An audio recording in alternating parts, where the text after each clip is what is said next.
Okay, so in today's video, I'm going to talk about uh, how you should, as a youth, right? So actually, I'm going to. I just reviewed my previous videos, and I realized that I don't make eye contact, right? I just tend to look away like this.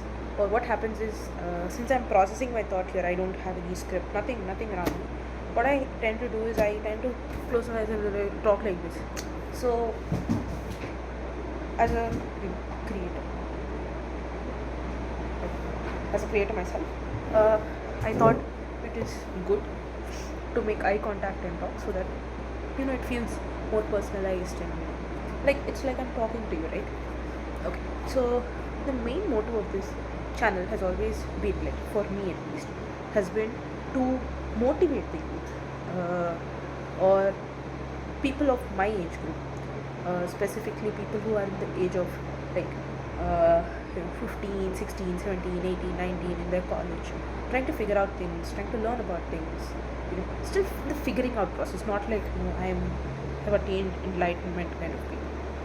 Those people don't need, they are the people, type of people who can write books, like I personally want to, I'm the type of person who wants to resonate with people who are struggling to build consistency, struggling with you know getting good scores, or struggling with upskilling yourself, or people who are in the hustle, right? So struggling, I use it synonymous to the word hustling, right?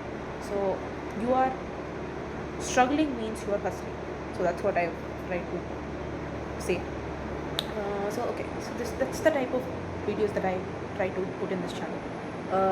As I already made it clear in my previous videos, I will. Okay, I keep touching it because I have it selfie, so it goes off. So I can't. Yeah. So uh, what was I saying? Yeah. In my previous video, I made it clear that I'm not necessarily someone who's very inclined towards likes or views or subscribers or anything. Actually, the last two videos that I posted got 0 views, which is totally fine for me because I am not answerable to anyone, right? No one's questioning me like, why did you talk? Why do you sound good? Though I didn't sound good, it was just me expressing myself. But yeah, so I have one to answer at this point. Right? So that's a very nice thing, nice place to be. So, to people who are figuring out things, right? The best way to do it is online. Uh, I won't say books, right? Because the thing with books is books give you in-depth knowledge about one specific thing, right? Be it self-help books or whatever. And I'm telling you, with this era of social media and games and short form content, basically, we are used to getting instant information. We are used to uh, uh, getting access to things in a shorter duration. So subconsciously, what happens is when we have to sit for a longer period of time, though I know that having good focus span or good non-destructive time is very important. But it is little hard for people who are, in this age group, more because we are exposed to short form content and quick stuff, right? Blinkit is there, quick, you get quick commerce, right? Now if Big Basket feels like, I was like trying to order medicines from Apollo. So I'm in a new city, so I had to get medicines. I didn't know places here, so I was like, okay, let me order in Apollo for the first time. Right? This is my first time ordering. It's not like I'm used to it. Oh, and I have not used Blinkit either because the city where I study in um, doesn't have access to Blinkit. It's kind of a remote city, so it doesn't have access. Okay, so I was like putting order, and it was just I wanted paracetamol and another antibiotic. I put it in, and it said. So I ordered, like yesterday was Sunday, so I tried to order yesterday, and it said it will come on Wednesday, right? So I know you might say, okay, Jonah, you need your medicines quick, so you probably thought about it. But the thing is, I was like, 3 days. What other way is there to, get it quick? my brain did not think what other way is there for me to go and get it quick. It was my brain was thinking of a way that it could come to me quick, of without me having to go. So sorry for coughing. It's an undeniable fact that we have got lazier, our attention span is messed up. Uh, this is no undeniable fact, right? I totally agree. So saying that, just right off the bat, jumping into things like, oh, I'm going to read a book. I'm telling you, you will not read it, right? You will start one day motivation will be there. You'll read 10 pages or like even 20 pages, or you'll read 40 pages one day, and then the second day you don't read anything. So your absorption will go off, right? You don't absorb as much information as much as you do if you do it consistently over a longer period of time, right? So that's what is needed. And in this era of AI and all of that, right? People say, I don't know if you know the word generalist. I will definitely make a video about it. I always considered myself a generalist more than a specialist. So just to give us brief, generalist is someone who's not necessarily an expert at one thing, but someone who has a hand in everything. You would have seen these people who are decent in, like, not top mark scorers or like failing people, but are like above average studying kids, who are above average in multiple sports, who are also doing dance, who are also singing, who also write poetry, who also do reading, and who also, they're into different things, right? So these are the type of people who we call generalists. Specialists are people, they don't go to sports, they don't do arts, they're like fully focused on studies. Or there are people who don't concentrate much on studies, they don't care, they'll be flunking exams, but they'll be like too good at a sport. Like they'll be some pro, kabaddi player or a pro basketball player, football player. They'll be the best in their game. Everyone knows them in the football arena. Like, oh, that guy, oh, that girl. So that's specialist. And Nadia is generalist, right? So I consider myself a generalist. I do different things. So that's the reason I wanted this channel, because I have no specific thing to talk about. I talk about everything. See how 7 minutes has gone by. I have not conveyed it, right? It's just very conversational. So books is not the right way to go. So what else do we do? Okay, before going into what is right for you, one thing as a youth that you need to figure out is what is your learning methodology, right?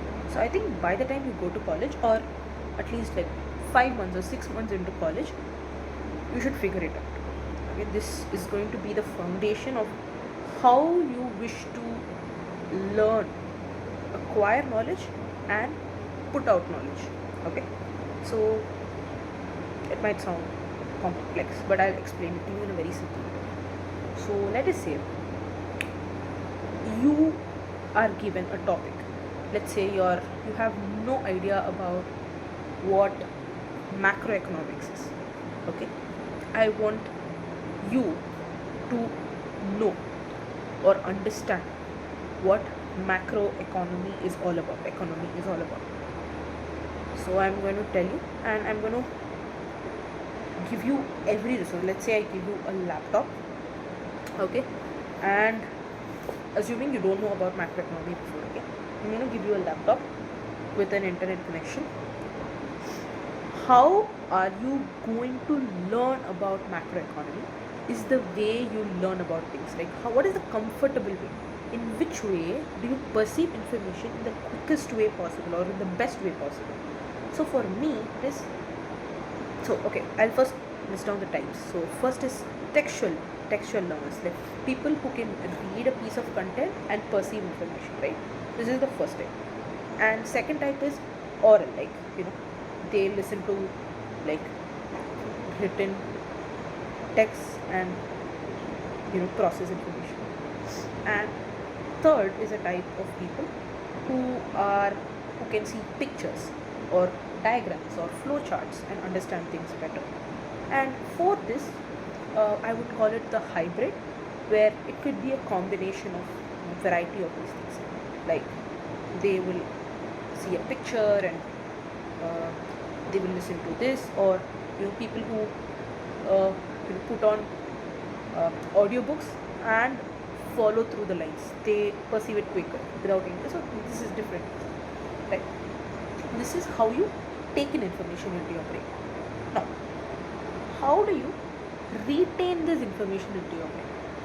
Okay, which is the second most important thing. So some people like to take notes.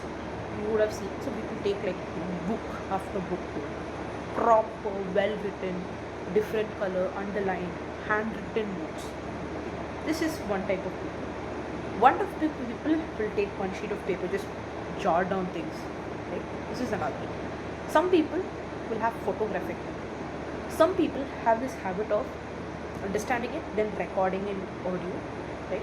Just because you haven't seen someone, don't assume that, oh bro, what is this? It's not like that. Everyone has a different way to learn.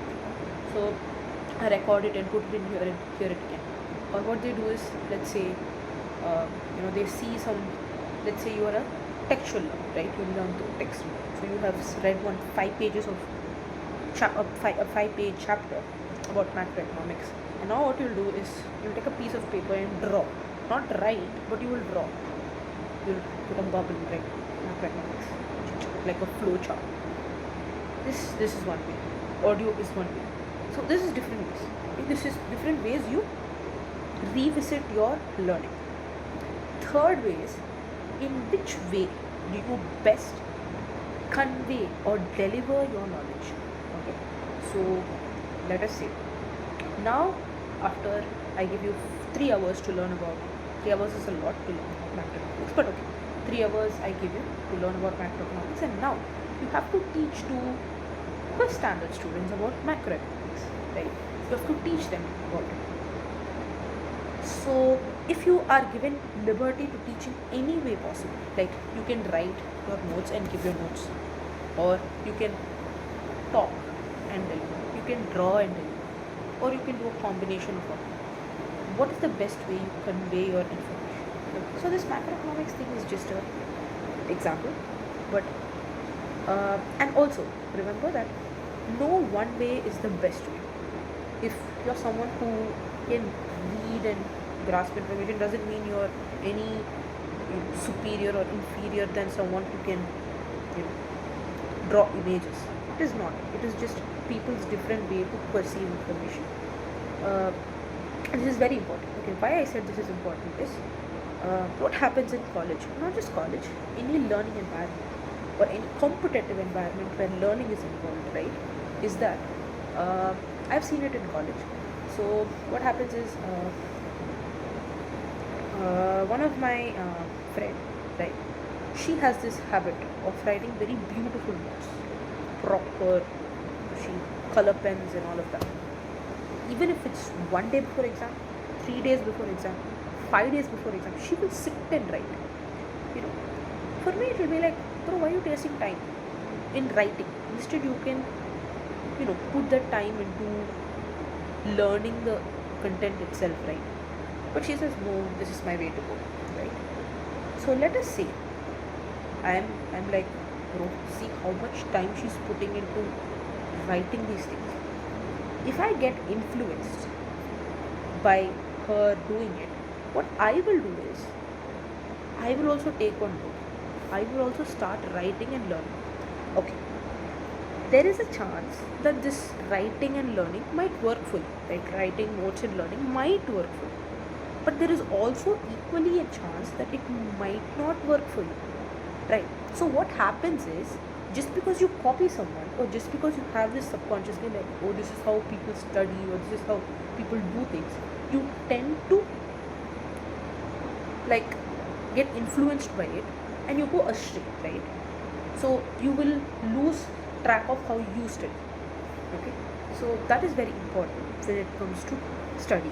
So I'm going to do a series of videos where I talk about things that these age group of people should figure out, by the time you go to college, or by the time you're into college, or within this time span of college at least. Because somehow in our society, learning has been designated a place, right?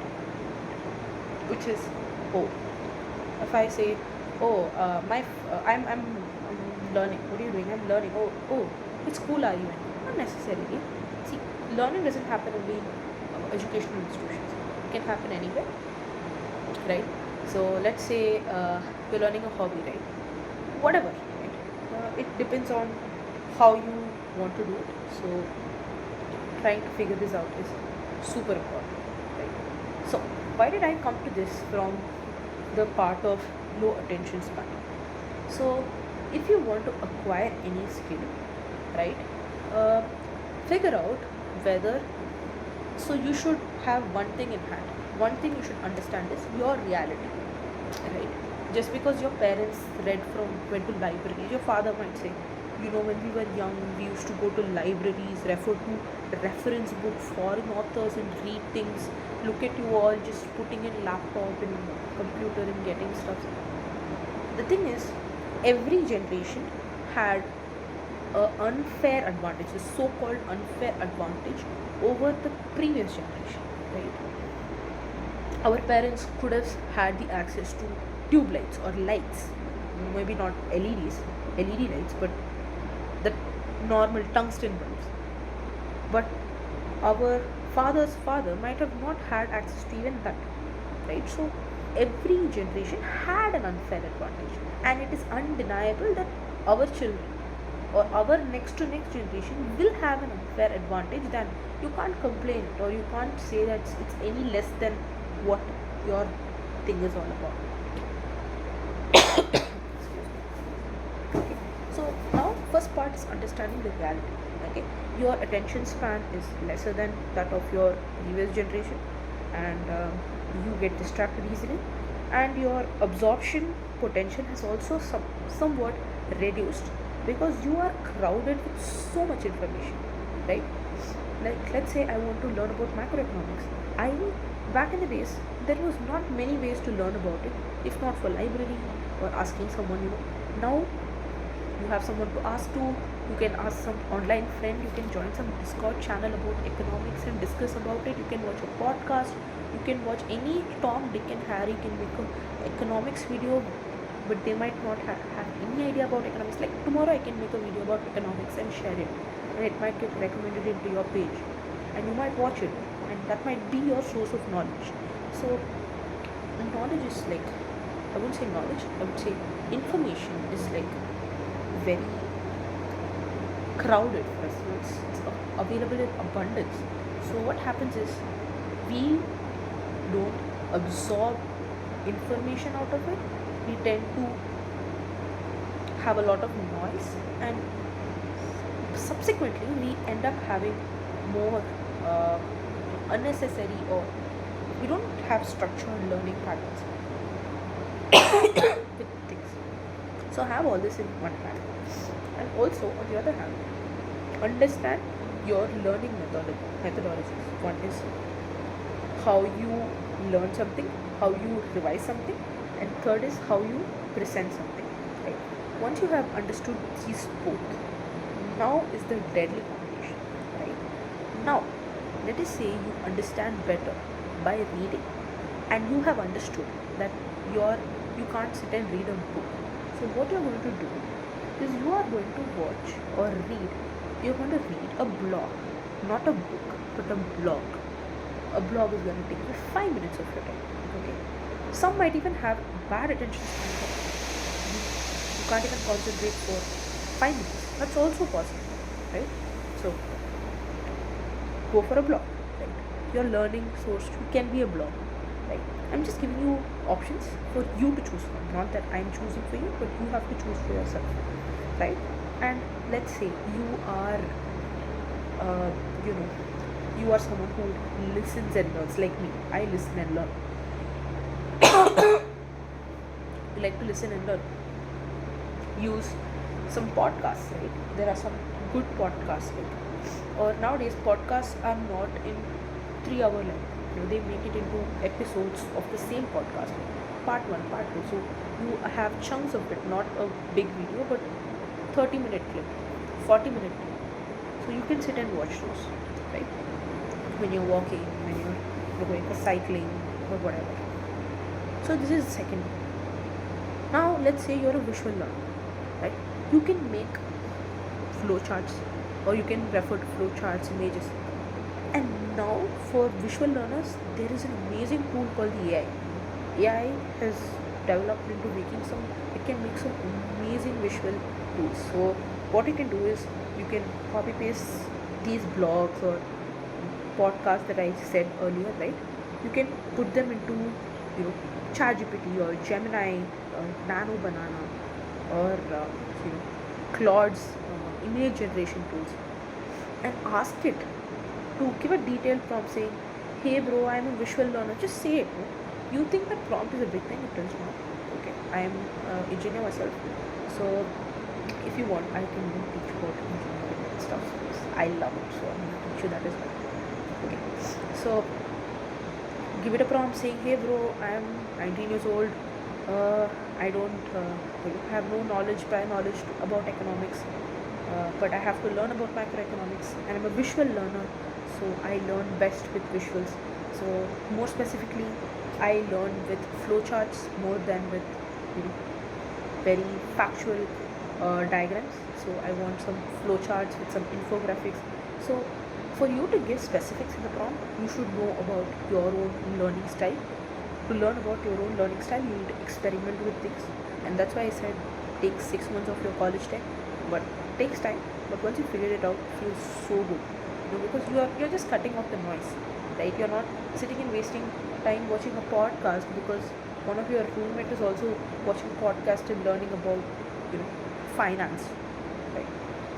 And if your attention span is too good, right, I would say books and people with experience are the best form or best way, or people with experience who have made a lot of mistakes to come to the point where they are.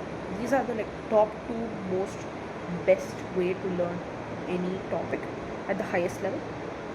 And thirdly, most important is the experience part, like you should build over time.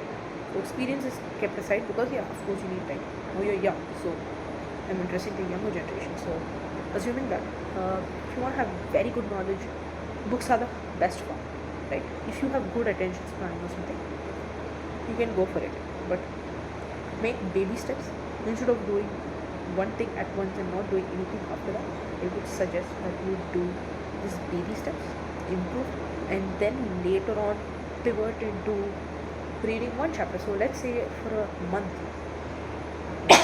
you're used to reading small blogs. So now reading is no more foreign to you. Reading doesn't feel like a very hard thing for you to do. You don't have to force yourself to sit because you're used to sitting. Now you start reading books, right? Now you introduce yourself. So this is how you slowly improve your attention span and not jump into things and end up doing nothing. So this is actually an advice to myself as well, because I tend to jump into random things, right? Just because I sit in front of the camera. Not just me, anyone who sits in front of the camera and presents to you in such a way, don't believe it blindly, right? Even after me saying all this, you can still experiment things, because that's the beauty of your brain. Your brain comes up with amazing things that you can never ever comprehend, because that's the potential of your brain.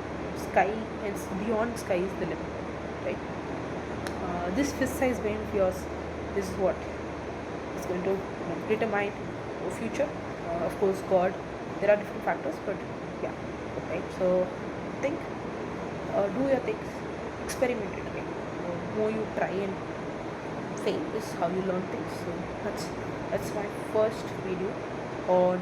Just I'm gonna say the title. So this is my first video on what I want to share with people of 15 to 19, 20 years of age. I'm keeping to 19 20 because I am 19. So giving advice to 24-year-olds, I don't know what it is to be a 24-year-old. So I don't think I'm the right person to give those advice. So I'm just keeping it to 19 because I've been through years. So yeah, stay tuned for this. I'll be coming in more videos. I'll be sharing more about how to learn, how to improve your attention span and all of that. Yeah. March. What's the time?